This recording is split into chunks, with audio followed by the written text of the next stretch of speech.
다양한 분야의 과학 이슈를 과학 기자의 시각으로 집중 분석하는 사이언스 취재 파일 시간입니다. 스튜디오에 최소라 기자 나와 있습니다. 어서 오세요. 안녕하세요. 네, 오늘은 어떤 이야기 나눠볼까요? 네, 화이자의 중간 결과 발표에도 실제 코로나19 백신 접종까지는 많은 어려움이 예상되는데요. 네. 백신 개발 이후에도 제조와 이 대량 생산 그리고 유통이라는 긴 여정이 남아있기 때문입니다. 네. 실제 백신이 만들어지기까지 어떤 과정을 거치고 또 어떤 어려움이 있는지 살펴보겠습니다. 네, 백신은 이 사람의 목숨이 달려있다 보니까 일반적인 공산품을 찍어내는 것보다는 훨씬 더 복잡한 과정이 있을 것 같은데 네. 코로나19 백신 어떻게 만들어지는 건가요? 네, 코로나19 백신은요, 종류가 다양한 만큼 만드는 방법도 다양합니다. 크게 두 가지로 나눌 수 있습니다. 먼저 아스트라제네카의 바이러스 벡터 백신, 그리고 중국의 불활성화 바이러스 백신, 이런 것들은 세포 배양이 핵심입니다. 코로나19 바이러스를 넣은 세포를 배양을 하면서 또 바이러스 양이 많아지기를 기다려야 하고요. 네. 또 그 다음에는 바이러스의 독성을 제거하거나 바이러스 조각을 다른 운반체에 넣는 등의 이런 가공을 거쳐서 백신 형태로 만들어야 합니다. 또 반면에 화이자나 모더나의 mRNA 백신 그리고 노바백스의 합성 단백질 백신은요 방법이 다른데요. 예. 네. 코로나19의 바이러스 이 중에서 독성은 없으면서 또 면역 효과는 나타내는 부분을 분리를 해야 합니다. 분리된 물질을 균에 넣고서 또 대량 증식시켜서 핵심 물질을 추출을 해야 하는 과정이 있습니다. 네. 이처럼 이 까다로운 과정을 거치기 때문에요.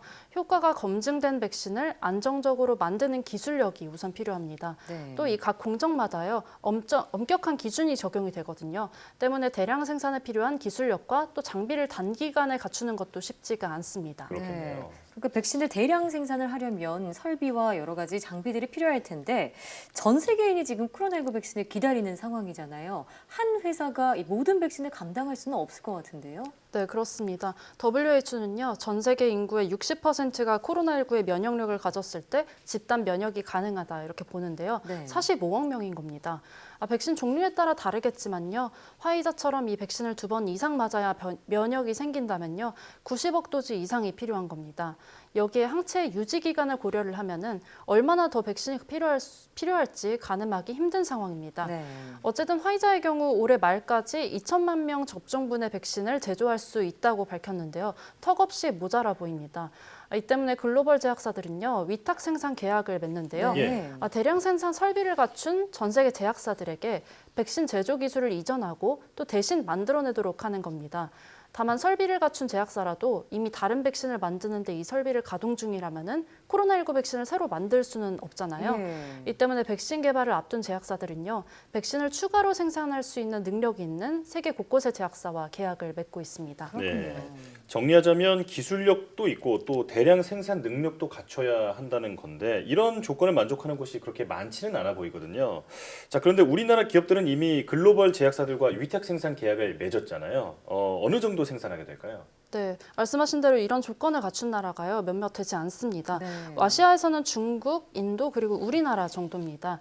특히 우리나라는 제조 기술력이 탁월하고요. 우리나라는 이 생산 능력에 비해서 인구가 적은 편이어서 잉여 생산이 가능하고 또 수출이 용이하다는 게 특징입니다. 예. 코로나19 초기에 이 진단 키트를 생산을 하면서 이 기술력은 물론 대량 생산 능력이 뛰어나서 우리나라가 많은 국가들로부터 이 수요가 폭발했었는데요. 백신도 비슷하다고 보시면 됩니다. 실제로 SK 바이오사이언스가요, 미국 아스트라제네카와 이 노바백스와 계약을 맺었습니다. 네. GC 녹십자도 전염병 대비 혁신 연합 그러니까 세피와 코로나19 백신 5억 도즈 공급 계약을 체결했거든요. 네. 추가로 설비 투자까지 이뤄지면요, 추후에 이 백신 생산 가능한 백신 양이 좀 더 늘어날 전망입니다. 전문가에게 직접 들어보시겠습니다.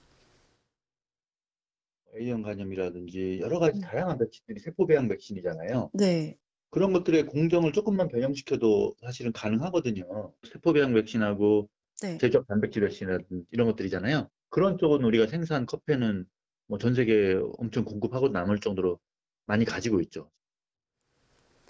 네, 다만 이런 생산 능력은요, 세포 배양 기술을 필요로 하는 아스트라제네카 등의 백신의 경우를 말했던 거고요. 네. 화이자나 모더나 등의 이 mRNA 바이러스 이런 특별한 이런 백신은요, 이제껏 상용화된 적이 없는 백신이라서 조금 다릅니다. 예. 그래서 국내 기존 백신이나 치료제 생산 설비에서 공정을 조금 바꿔서 이런 새로운 백신을 만들 수 있게 될지가 관건입니다. 네, 예. 지금 이 효과가 있는 것으로 추정이 되고 있는 RNA 바이러스 같은 백신 같은 경우에는 아직은 상용화되지 않은 백신이기 때문에 국내 설비에서 생산을 할 수 있을지는 미지수다 이런 말씀이시고요.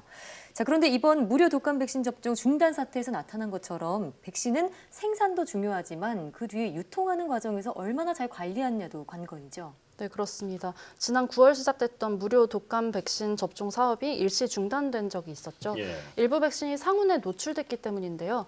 코로나19 백신은 이런 독감 백신보다도 이 유통 과정이 훨씬 더 까다롭습니다. 우선 이 백신은요, 극저온 배달이 필수입니다. 바이러스나 단백질, RNA 등 이런 생체 물질로 만들어져서 온도에 민감하기 때문입니다. 네. 독감 백신이나 아데노바이러스 벡터 백신, 그리고 불활성화 바이러스 백신 등 이런 기존 형태 백신은요, 사도 안팎에서 보관하고 또 유통돼야 하고요. mRNA 백신 등 이런 새로운 종류의 백신은요, 그러니까 화이자 백신은 영하 70에서 80도에, 네. 그리고 모더나 백신은 영하 무려 20도에서 보관을 해야 안전합니다. 네. 적정 온도보다 내려가거나 올라가면은 안 되는데 한 번이라도 이런 적정 온도를 벗어나면은 그 효능이 사라져 버릴 수 있습니다. 그렇군요. 때문에 이 백신 냉장고는 물론이고요. 또 실시간으로 모니터링할 수 있는 시스템까지 갖춰야 합니다. 네, 이번에 그 전 세계적으로 기대감을 줬던 화이자 백신은 지금 마이너스 한 80도 정도라고 말씀을 해주셨는데 네. 이 정도면 개발보다도 유통이 더 큰 난관이다 이렇게 이런 생각이 들 정도입니다. 자, 그렇다면 우리 방역 당국은 어떻게 준비하고 있나요? 네, 방역 당국은 이제 막 이 방안 마련과 협의에 네. 진입한 단계입니다.